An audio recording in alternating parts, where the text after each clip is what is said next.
주일이 부활주일입니다. 예수께서 이 땅에 오셔서 십자가에서 고난받으시고 부활하시고 우리에게 구주가 되셨습니다. 죄와 영원한 사망에서 우리를 구원하신 구세주가 되셨는데 우리가 너무나 익숙하고 잘 알고 있는 말씀이죠. 그런데 이 예수님의 고난, 죽음, 부활이 우리에게 어떤 의미가 있고 무엇을 주는지를 성경은 창세기부터 계시록까지 너무 자세하고 다양한 각도에서 말씀하고 있습니다. 그래서 성경을 읽다 보면 예수님 한 분인데 그 수많은 사람들이 그 오랜 기간에 걸쳐서 너무 자세하고 깊이 있고 섬세하고 다양하게 언급하는 것을 보면서 예수님을 아는 깊이가 성경을 볼 때마다 깊어지고 새로워지는 것을 체험합니다. 마음에서 체험하고 이성적으로 깨닫는 은혜가 있습니다. 이와 같은 은혜가 우리 모든 교회학교 학생들과 부모님들과 또 우리 할머니 할아버지들에게 이루어졌으면 좋겠어요. 이 은혜가 있기를 바랍니다. 그래서 특별히 우리가 목장에서 계속 성경 읽는 거 하는데요, 성경 어디를 읽으시든지 다 예수님에 대한 언급입니다. 예수님이 친히 말씀하셨죠. 너희가 영생을 얻는 줄 생각하고 성경을 상고하거니와 이 성경은 내게 대하여 기록한 것이라고 말씀하셨습니다. 그때 예수님이 언급하신 성경은 구약 성경이죠. 그때는 아직 신약 성경이 없었습니다. 신약 성경 복음서는 예수님이 직접 하신 말씀과 행하셨던 일들을 기록한 것이고, 사도행전과 서신서는 그 예수님이 하나님의 아들이심과 또 그를 믿음으로 구원받는다는 것과 그가 어떤 분인지를 너무 자세하고 정확하고 깊이 있게 권마다 다 설명을 잘 해주고 있습니다. 그래서 우리가 다 뻔히 아는 예수님, 내가 오래전에 안 예수님, 이미 많이 들었던 예수님이 아니라 성경을 계속 보시면서 나를 구원하신 예수님이 얼마나 나를 사랑하셨는가, 그 예수님이 이 땅에 육체를 입고 오시고 죽으시고 부활하신 것이 이게 얼마나 위대한 일이고 내게는 큰 사건인가 깊이 깨닫는 것이 일평생 지속되기를 바랍니다. 성령이 감동하시면요 깊이가 다르더라고요. 제가 예수를 만난 지가 꽤 오래됐습니다. 예수님을 전하고 산 지만 해도 30년이 넘습니다. 그런데도 성경을 볼 때마다 깊이가 달라요. 깨닫는 게 다릅니다. 왜냐하면 성경은 성령의 감동을 받은 자들이 기록한 것이기 때문에 성령이 역사하실 때마다 그 감동이 달라요. 그래서 너무나 은혜가 됩니다. 너무나 은혜가 됩니다. 그래서 예수님, 내가 다 알아, 이미 어려서 다 들었고 초신자 때 다 배웠어 라고 그냥 건너뛰지 마시고 성경에서 예수님을 어떻게 말하고 있는가, 내가 믿는 예수님이 어떤 분인가, 예수 믿는다는 것이 얼마나 크고 중요한 일인가. 그래서 내가 이 땅에 살면서 가장 내게 충격적인 사건은 내가 예수를 만난 거, 예수 믿는 것이 되기를 바랍니다. 내게 가장 소중한 거, 다른 것은 다 뺏기고 목숨까지 날아간다 할지라도 내가 끝까지 붙들어야 될 것이 무엇인가? 재산과 명예와 권력과 이론과 다른 어떤 것이 아니라 바로 예수 그리스도 한 분이 되기를 주님의 이름으로 축원합니다. 그 마음이 예수님을 알수록, 성경을 읽으면서 예수님을 깨달을수록 더 강해지는 거예요. 예수님을 믿는 믿음이 얼마나 중요하고 값진 것인가가 너무나 분명하고 선명해집니다. 그러니까 세상에서 우리가 바라고 원하는 거 얼마나 많습니까? 그것이 작게 보이더라고요. 세상이 얼마나 혼란하고 어지럽습니까? 그 소리가 작게 들립니다. 왜 그렇습니까? 예수님을 알면 알수록 제 안에서 예수님이 갈수록 커지는 거예요. 예수님이 갈수록 더 제 마음을 차지하고 있어요. 그러니까 세상에 들리는 소리가 작아지고 세상에서 저에게 영향을 미치는 것들이 힘이 없어요. 예수가 제 안에서 작았을 때는 그것들로 제 마음이 힘들고 제가 영향을 받고 흔들리기도 하고 낙심하기도 하고 후회하기도 하고 이런 감정의 기복이 있었는데 그것들이 줄어들어가고요, 예수님이 더 사모가 되고, 이미 믿고 체험하고 맨날 전하는 예수지만 그 예수님이 너무나 사모가 되고 너무나 감사하고 나를 구원해 주시고 나를 사랑해 주시고 나와 함께 하시고 오늘도 용서하시고 내일도 인도해 주시고 하시는 것들이 너무 신비롭습니다. 그래서 어떻게 보면 너무 한쪽으로는 재밌고 기쁘고 한쪽으로는 너무 감사하고 고맙습니다. 그래서 성경을 볼 때마다 기대가 돼요. 오늘은 어떤 깨달음을 주실까? 어떤 감동을 주실까? 예수님에 대해서 어떤 것을 또 알게 하실까? 새신자가 예수님 만나는 것처럼, 성경 안 읽었던 사람이 처음 성경 보는 것처럼 예수님을 알게 되니까 너무나 기쁩니다. 말씀이 사모가 되고 예수님을 계속 깊이 묵상할 수밖에 없더라고요. 노력해서 되는 것이 아니라 자동적으로 그냥 그렇게 돼요.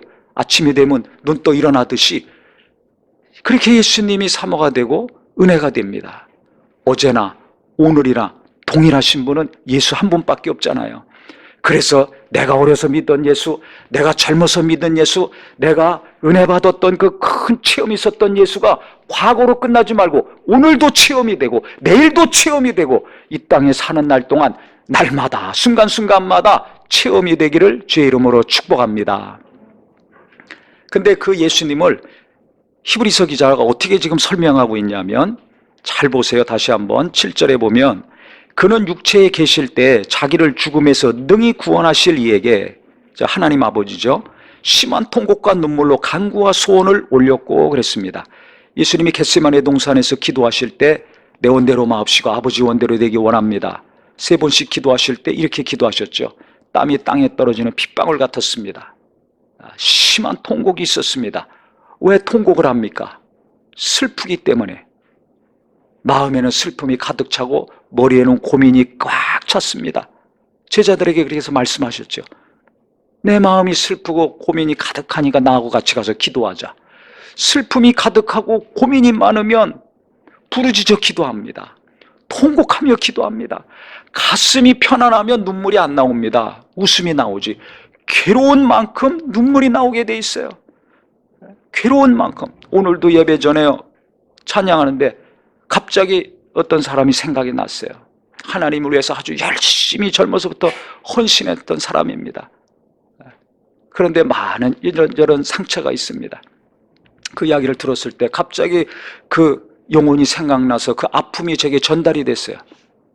얼마나 마음이 아플까? 얼마나 마음이 고독할까? 그럼 겪어본 사람만이 합니다. 그 사람의 아픔이 느껴지고 고통이 느껴지니까 막 눈물이 나오더라고요. 제 슬픔과 고통이 아니라, 뭐 제가 어떻게 알겠습니까? 못 본 지도 오래됐는데. 근데 갑자기 어떤 소식을 들었어요. 근데 오늘 예배 가운데 성령님이 감동하셔서 그 마음을 알게 하시고 그 아픔을 알게 하시니까 눈물이 나오죠. 내 슬픔이든지 내가 사랑하는 사람의 슬픔이 내 안에 전달이 되고 느껴질 때 우리는 눈물이 나옵니다. 그러니까 예수님 마음이 너무 슬픈 거야. 땀을 흘리면서 기도할 정도로, 눈물을 흘리면서 기도할 정도로 기도하셨으니까 얼마나 아픕니까? 그런데요, 왜 예수님이 그렇게 슬퍼야 됩니까? 왜 예수님이 그렇게 아파야 됩니까?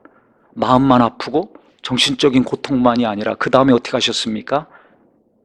뺨 맞으시고 주먹으로 맞으시고 침뱉음 당하시고 희롱을 당하시고 홀딱 벗겨서 6시간 동안 십자가에 매달려 놓고 죄는 없는데 가장 극한 죄인이 받는 형벌을 받으셨습니다. 채찍을 맞으셨습니다.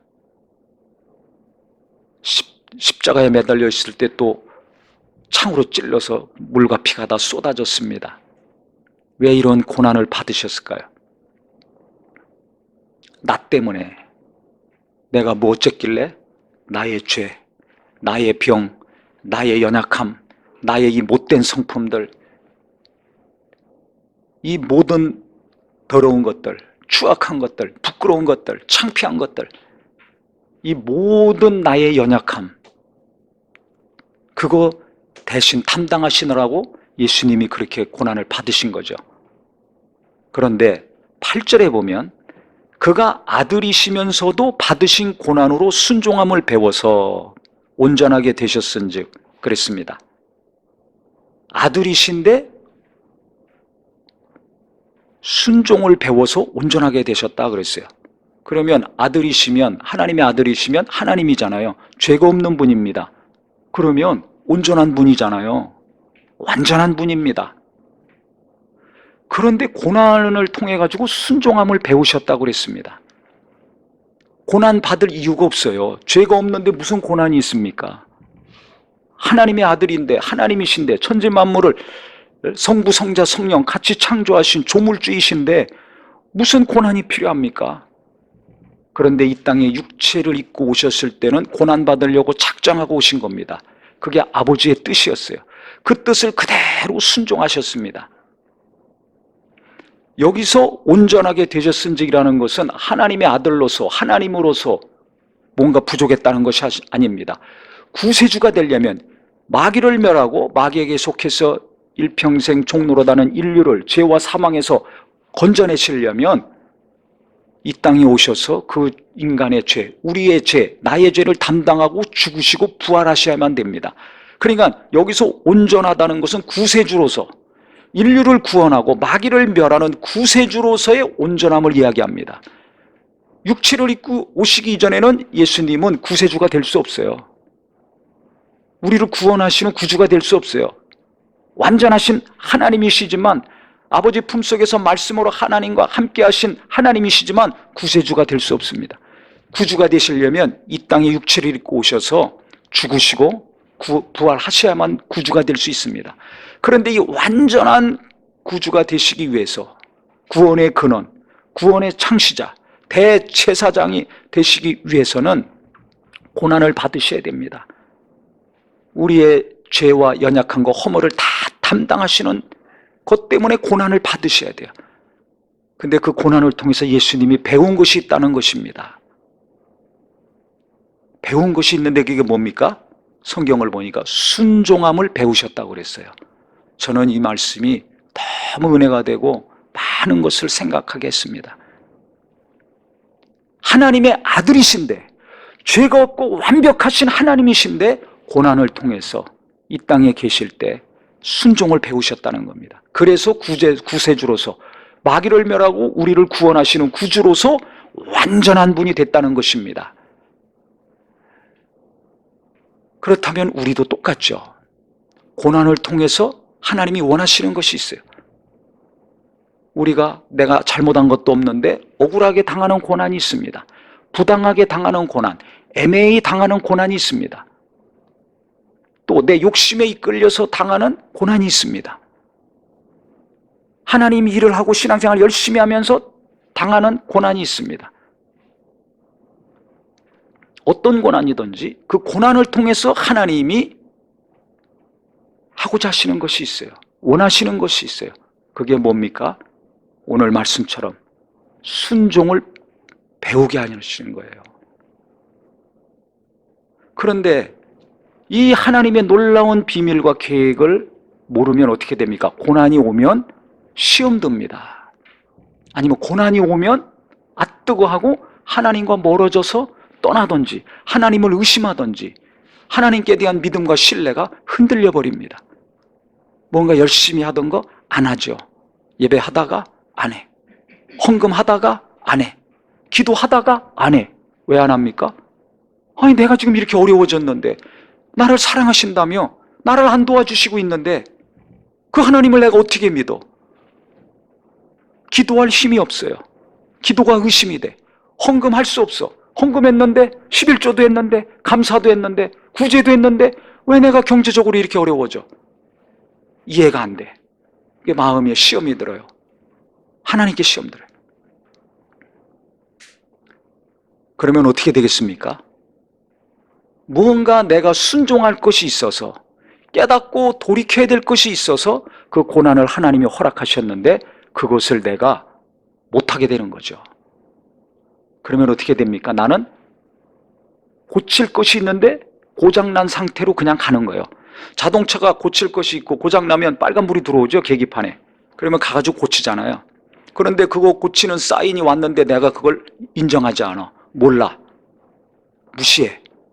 몰랐던지 알고도 안 하던지 하면 어떻게 됩니까? 그 차 계속 타고 가다가는 사고 납니다. 차만 망가집니까? 내 육체도 망가질 수 있고 다른 사람도 망가뜨릴 수 있어요. 똑같습니다. 크고 작은 고난이 항상 우리에게 찾아옵니다. 그때마다 하나님은 나를 고치실 게 있는 거예요. 깨닫는 은혜가 있기를 바랍니다. 그래서 깨닫는 게 은혜예요. 뭔가 하나님이 해결해 주시고 도와주시고 잘 되게 하는 것만 은혜고 복이 아니라 깨닫는 거, 고난이 왔을 때, 어려움이 닥쳤을 때, 아, 내게 뭔가 고칠 게 있구나. 그래서 하나님이 이 고난을 허락하셨구나. 이 깨달음이 있어야 됩니다. 그래서 제가 가끔 말씀드렸죠. 어려운 일이 생기면 번쩍 번개치듯이 생각이 나야 되는데 어떤 생각이 나야 되는가? 내가 잘못한 거, 내가 교만했던 거, 내가 불순종했던 거, 내가 하지 말아야 되는지 뻔히 알면서 계속 반복적으로 짓고 있는 죄, 습관, 이것들이 번쩍하고 떠올라야 됩니다. 그게 안 되는 분은 뭔가 막혀 있는 거죠. 기도하셔야 됩니다. 주님, 내가 고난받고 그 가운데 계속 괴로워만 할 것이 아니라 남만 탄식하고 원망하고 불평하고 씩씩거릴 것이 아니라 그 사람만 바꿔달라고 할 것이 아니라 하나님은 나를 지금 고치려고 하는 거거든요. 내가 불순종하고 있는 걸 보게 하시고 알게 하시고 그거 순종하게 고쳐서 온전한 자가 되게 하려고 하시는 거거든요. 그러니까 어떻게 보면 하나님이 나를 진짜 사랑하시는 거죠. 만약에 나를 미워한다면 고장난 상태로 가라. 너 그 상태로 살아봐. 계속 어려움 겪어봐. 너 진짜 큰 사고나 내버려 두겠죠. 자동차는 조금만 이상이 있어도 가서 물어보고 고치잖아요. 비용을 많이 주고라도 고치잖아요. 한 것처럼 하나님이 고난을 통해서 가르쳐 주셨을 때 시험 드는 것이 아니라 하나님께 감사하고 고마워하게 됩니다. 마음은 아프고 쓰라리지만 괴롭지만 한편에서는 고마운 마음, 감사한 마음이 나와요. 왜? 내 안에 뭐가 고장났었는가? 뭐가 잘못되어 있는가? 뭐가 삐뚤어지고 어떤 교만이 있고 어떤 죄가 있고 어떤 불순종이 있는가를 하나님이 그 고난을 통해서 알려주셨기 때문에 그렇죠. 그래서 야고보서 1장 2절부터 보면요, 내 형제들아 너희가 여러 가지 시험을 당하거든 온전히 기쁘게 여기라. 왜 기쁘게 여깁니까? 내가 온전케 되는 비결이기 때문에. 당장은 손해보고 아프고 혈압 올라가고 답답하고 씩씩거리고 잠 못 자고 끙끙거리지만 이 어려움을 통해서 내가 온전케 되니까 기뻐한다는 겁니다. 이 하나님의 비밀을 깨닫는 은혜가 있기를 바랍니다. 이 신약교회 성도들을, 기자들은, 성경을 쓴 분들은 이걸 알고 있었던 거예요. 많은 고난을 통해서 이걸 깨달은 것입니다. 이는 너희 믿음의 시련이 인내를 만들어내는 줄 너희가 알미라. 인내를 온전히 이루라. 이는 너희로 온전하고 구비하여 조금도 부족함이 없게 하려 함이라 그랬습니다. 우리가 부족한 게 많죠. 성품적으로도 부족한 게 있고 육체도 연약해서 부족한 게 있고 또 일하면서 지혜가 부족한 경우도 있고 센스가 부족한 경우도 있고 믿음이 부족할 때도 있고 돈이 부족할 때도 있고 여러 가지 부족한 게 많습니다. 그 부족한 것들이 하나씩 하나씩 하나님이 채워주셔서 부족한 것이 내게서 계속해서 지워지고 떠나가기 원하시죠? 그러려면 어떻게 되는가? 고난이 닥쳤을 때 인내를 온전히 이루라는 것입니다.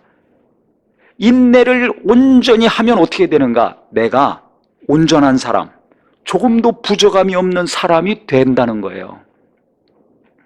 그러니까 예수님은 고난이 닥쳤을 때 순종을 배우셨다고 했는데 순종을 하시면서 뭘 하셨겠어요? 인내하시면서 순종한 겁니다. 순종하려면 인내가 필요합니다. 우리가 말씀 듣고 기도했다고 금방 순종을 합니까?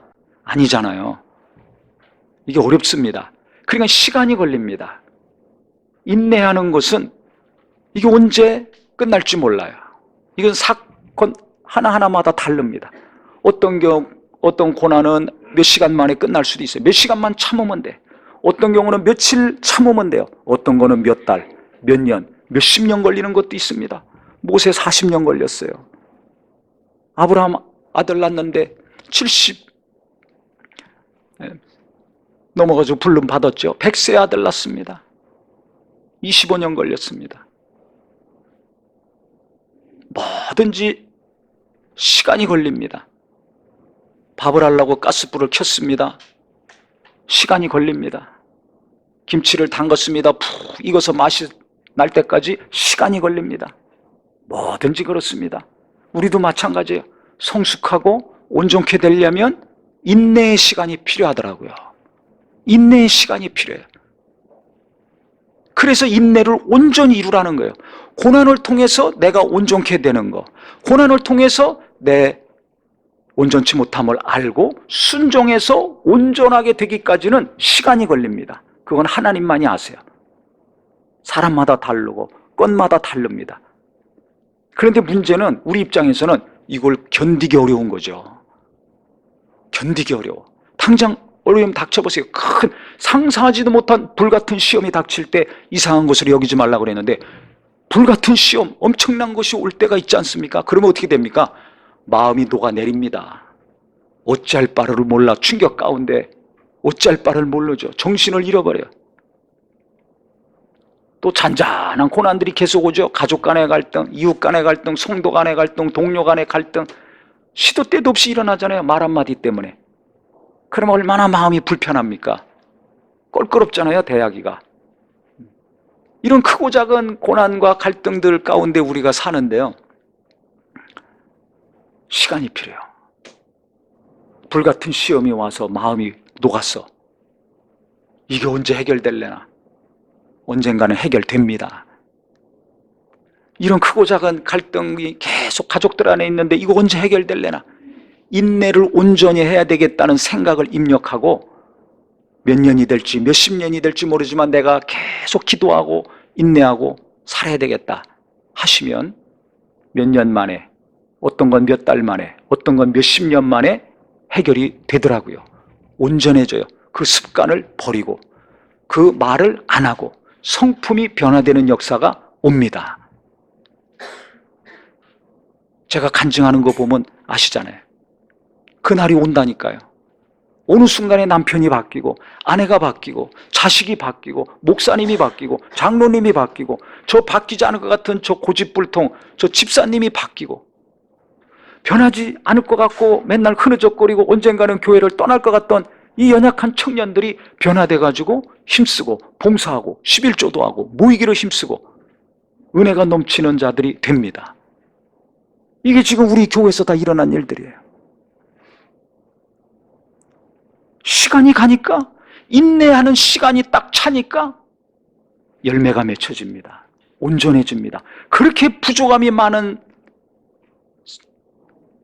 사람이요, 교회요, 청년이요, 학생이요, 목사요, 아버지요, 아내요, 자식이었지만 부족한 것들이 하나님의 은혜 가운데 온전케 되고 메꿔지고 플러스 인생을 살게 됩니다. 놀라운 역사가 일어나고 있어요. 왜 그렇습니까? 인내를 온전히 이루면 그렇게 됩니다. 이건 돈을 많이 들여서 되지 않습니다. 힘쓰고 노력하는데 어떤 힘을 써야 될 것인가? 뛰어다니면서 하려고 하지 마시고 인내를 해야 돼요. 그래서 이 성경을 가만히 보면요, 너무 완벽하고 재밌는데요, 베드로전서 2장 21절부터 보면 이런 말씀이 있습니다. 이를 위하여 너희가 부르심을 받았으니 그리스도도 너희를 위하여 고난을 받으사 너희에게 본을 끼쳐 그 자취를 따라오게 하려 하셨느니라 그랬습니다. 예수님이 고난 받으셨어요. 그런데 우리를 위해서 마귀를 멸하시고 인류를 구원하기 위해서만 고난 받으신 것이 아니라 너희에게 본을 끼쳤다는 겁니다. 우리에게 본을 보이셨다는 거예요. 그래서 그 자취를 따라오게 하셨다는 겁니다.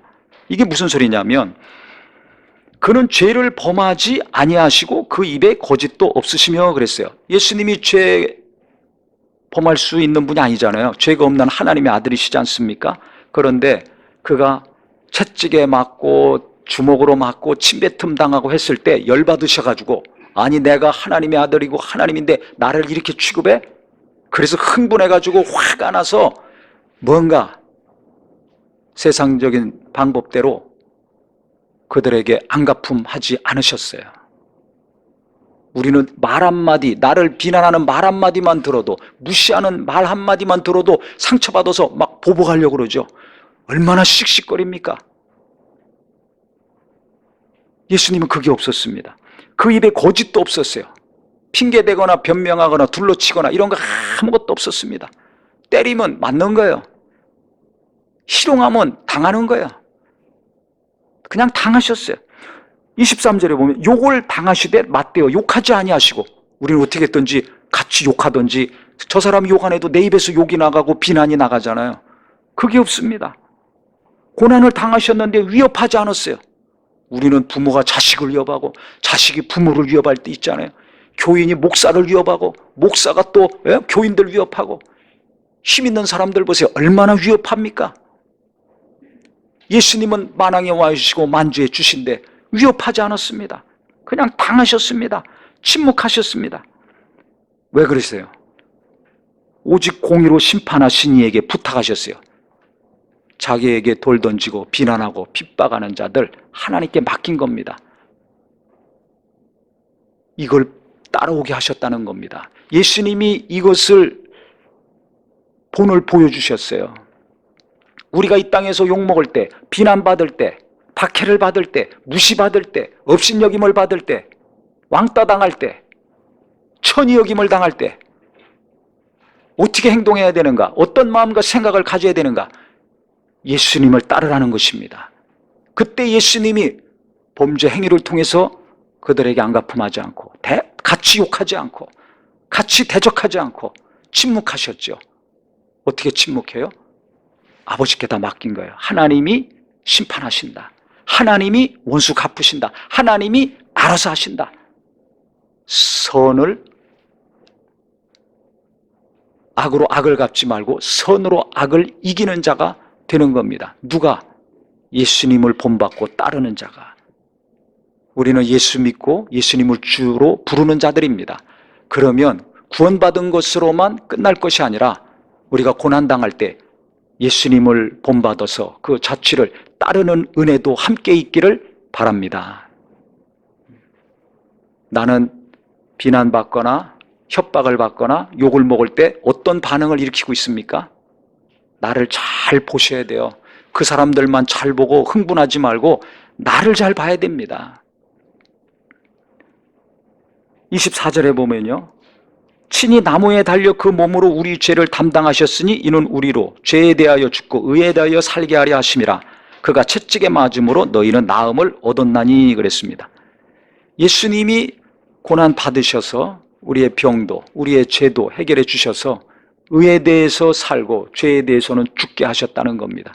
그러니까 예수님이 고난 받으심으로 우리는 용서받고 병도 낫고 구원도 받아서 할렐루야, 맞습니다. 근데 거기서 끝날 것이 아니라 예수님이 고난 받으셨을 때 어떻게 행동하셨는가, 어떤 마음과 생각으로 그 고난을 계속 인내하시면서 감당하셨는가, 이걸 배우라는 겁니다.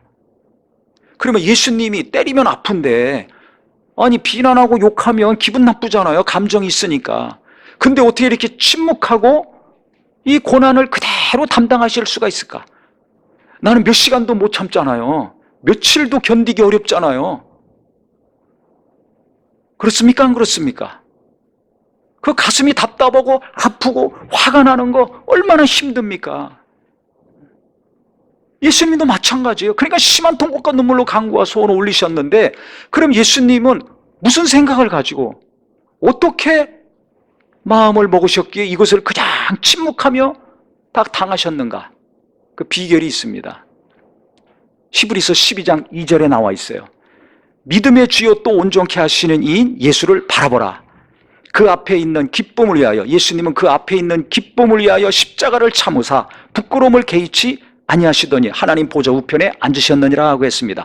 예수님은 어떻게 이 무시무시한 고난을 견디고 참으시고 아버지 뜻대로 다 순종하셔서 감당하셨는가? 앞에 있는 기쁨을 보셨습니다. 이 고난 이후에 어떤 일이 일어날 것인가를 보셨어요. 아셨어요. 그래서 침묵하고 그대로 순종한 겁니다.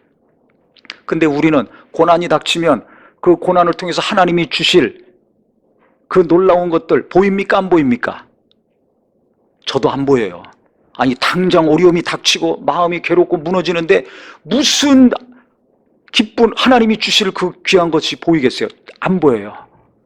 당장 괴로운데, 당장 마음이 녹아지는데,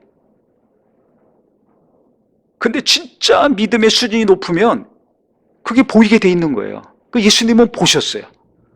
우리 성도님들 중에도 진짜 하나님 관계가 깊고 연단을 많이 받은 분들은 고난이 닥쳤을 때, 큰 고난이든 불같은 고난이든 작은 고난이든 그것이 딱 닥쳤을 때, 아, 이 고난을 통해서 하나님은 어떤 걸 주신다, 이게 딱 보일 것입니다.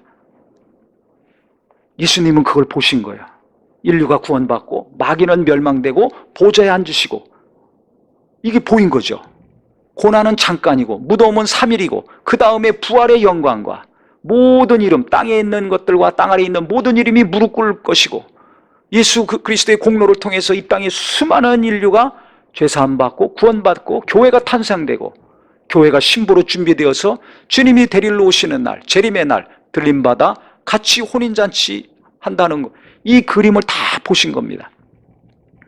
앞날의 기쁜 역사를 보셨기 때문에, 아시기 때문에 주먹으로 때리던 희롱을 하던 십자가에 매달아 죽이던 창으로 찔리든지 요동치 않았어요.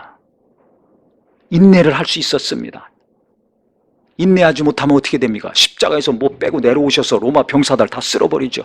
십자가에 매달리기 이전에 어떻게 다 절단냈을 겁니다. 그런데 인내하셨습니다. 인내를 온전히 이루니까 어떻게 됩니까? 완전한 구세주가 될 수 있었던 것입니다. 그러면 우리는 어떻게 돼요? 아니 고난이 닥쳤을 때 예수님처럼 그 정도 수준은 안 돼요. 그러면 어느 정도는 돼야 되는가? 제가 말씀드린 대로 고난이 닥치면 번쩍, 고난 이후에 주실 그 놀라운 것은 안 보이다 할지라도 내 안에 불순종하고 있는 거, 내 안에 교만함, 내 안에 허물과 부족한 것들, 이것들이 보이고 깨달아지기를 예수님의 이름으로 축원합니다. 이게 중요하다고 생각을 합니다. 그래서 시편 기자가 아주 여기 합당한 말을 했는데요. 19편 12절에 보면 자기 허물을 능히 깨달을 자 누구리요? 나를 숨은 허물에서 벗어나게 하소서. 허물이 숨어 있어요. 내 교만과 내 부족한 것들, 이게 다 안 보이잖아요. 안 보이니까 그냥 살잖아요. 그러니까 다른 사람들과의 관계가 어렵고 내가 자꾸 마이너스 인생 사는 거 아닙니까? 열심히 하는데 자꾸 마이너스야. 손해봐. 왜 그럽니까? 숨어있는 허물, 내가 모르고 있는 안 보이는 허물이, 부족함이, 불순종이 나를 자꾸 마이너스 되게 만드는 겁니다. 물질적으로 마이너스가 되든지 일적으로 마이너스가 되든지 관계에서 마이너스가 되든지 자꾸 마이너스 인생을 살아요. 그러면 마이너스가 될 때마다, 고난이 닥칠 때마다 이게 보여야 돼요. 내 안에 숨은 허물과 교만이 그때 눈이 떠지고 귀가 열려서 보고 듣는 자가 되기를 주님의 이름으로 축복합니다. 저는 감사한 게 앞에 있는 기쁨은 안 보이는데요, 고난이 닥치면 아, 내가 뭐 때문에 이 고난을 하나님이 허락하셨구나, 제 안에 허물이 보이더라고요. 어떤 분이 그래요. 목사님은 어떤 때 제일 힘듭니까? 저는 누가 그거 질문해 주기를 바랬어요. 근데 그 질문을 제가 30년 만에 처음 들었습니다. 얼마 전에. 어떤 때 제일 마음이 어렵습니까? 어떨 때 제일 힘듭니까? 그게 저한테는 제일 큰 고난 아닙니까? 교인들이 떠날 때 제가 제일 힘듭니다 그랬어요. 이건 저뿐만이 아니라 모든 이 땅의 참 목자들의 아픔일 것입니다. 그러면 말로는 표현 안 하지만 며칠씩 몇 달씩 가슴앓이를 하죠. 심장이 잘린 것 같고 팔다리가 잘린 것 같고 그런 고통이 있습니다. 아무렇지도 않은 사람도 있겠지만. 그럼 어떻게 해요? 아픈 만큼 말이에요, 고통이 생겼잖아요. 고난이 닥쳤잖아요. 그러면 그 순간에 제 허물이 보여요. 제 부족함을 하나님이 보게 하시더라고요. 아무리 최선을 다하고 있는 힘을 다하고 노력을 했지만 제가 몰랐던 허물, 부족함이 그때 확실하게 보이고 제가 알게 됩니다. 그러니까 어떻게, 아픈 만큼, 쓰라린 만큼, 눈물 나는 만큼, 괴로워하는 만큼 그것을 노력하고 보충하고 온전케 하려고 하죠. 마음과 생각을 돌이킵니다. 어떤 경우는 회개를 하고 어떤 경우는 노력을 하고. 그러니까 어떻게 되겠습니까? 어떻게 되겠어요? 교인이 나가는 만큼, 고통과 아픔이 있는 만큼 죄가 온전해지는 거예요. 부족함이 메꿔지고 채워지더라고요. 할렐루야. 근데 제가 전에도 말씀드렸죠. 1mm씩 바뀝니다. 1mm씩. 조금씩 바뀌는 거예요. 그러니까 어떻게 보면 속 썩은 만큼, 잠 못 잔 만큼, 탄식하고 눈물 흘린 만큼, 온몸이 녹아지고 힘이 쪽쪽 빠지는 만큼 죄가 온전해지고 또 온전해지고 계속 온전해지니까 나중에 뭘 깨닫게 되는가? 아, 이게 하나님의 선물이구나. 하나님은 교인이 많고 큰 교회를 하는 것보다 내가 온전해지기를 원하시는구나. 하나님은 큰 교회를 기뻐하시는 것이 아니라 그 목사가 하나님 앞에 온전한 자 되기를 더 기뻐하시는구나. 이걸 깨달았습니다. 그래서 지난주에 기억나세요? 찬양? 나 주님의 기쁨 되기 원하네. 그 찬양하는데요, 제가 1부, 2부 똑같이 통곡하며 울었습니다. 하나님의 음성으로 들렸어요. 사업을 하는 사람 사업 크게 하기 원하죠. 자식 키우는 사람은 자식이 큰 자 되기 원하죠. 목사도 마찬가지예요. 큰 목회하기 원할 거 아닙니까?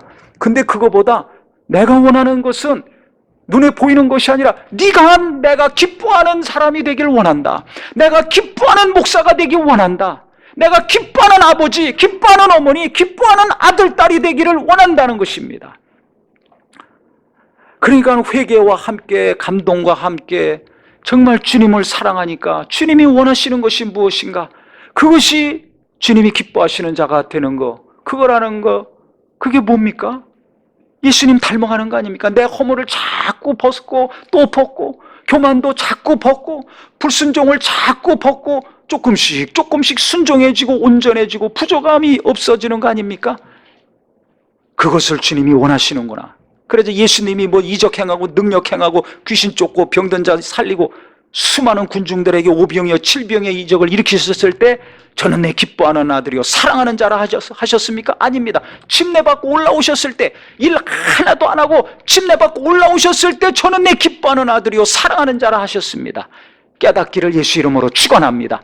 내가 능력이 있건 없건, 공부 잘하건 못하건, 실력이 좋건 안 좋건, 믿음이 열심히 있건 부족하건 관계없이 내 존재 자체를 내가 고난을 통해서 순종을 배우고 인내하면서 정말 순종을 배우고 힘은 빠지지만 힘 빠지면서 내 부족함이 맡겨지고 교만이 겸손으로 바뀌고 불순종하는 것이 계속 순종하는 것으로 바뀌어서 온전해지고 예수를 닮아갈 때 바로 그 사람을, 그 마음을 하나님은 기뻐하시고 사랑하신다는 겁니다. 너는 내 기뻐하는 자요 사랑하는 자라 하는 음성이 우리 모두에게 임하기를 예수 이름으로 축원합니다.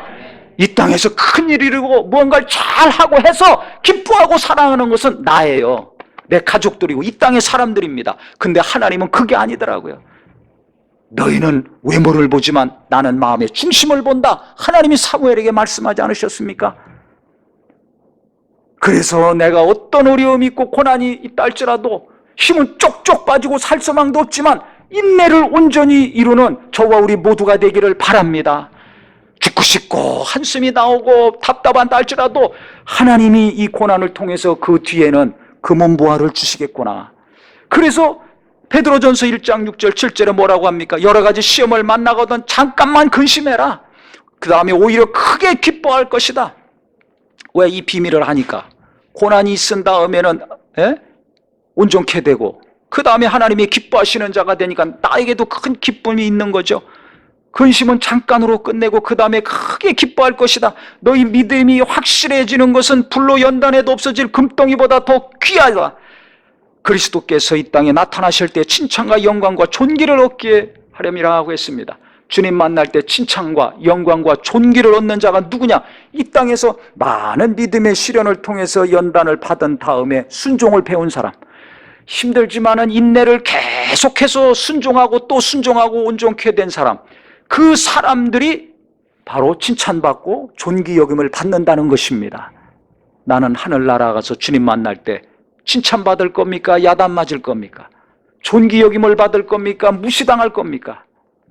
그 영광 가운데 참여할 것입니까? 어두운데 슬피 울며 내가 왜 그때 그렇게 살았는가? 땅을 치고 이를 갈며 가슴을 두드릴 겁니까?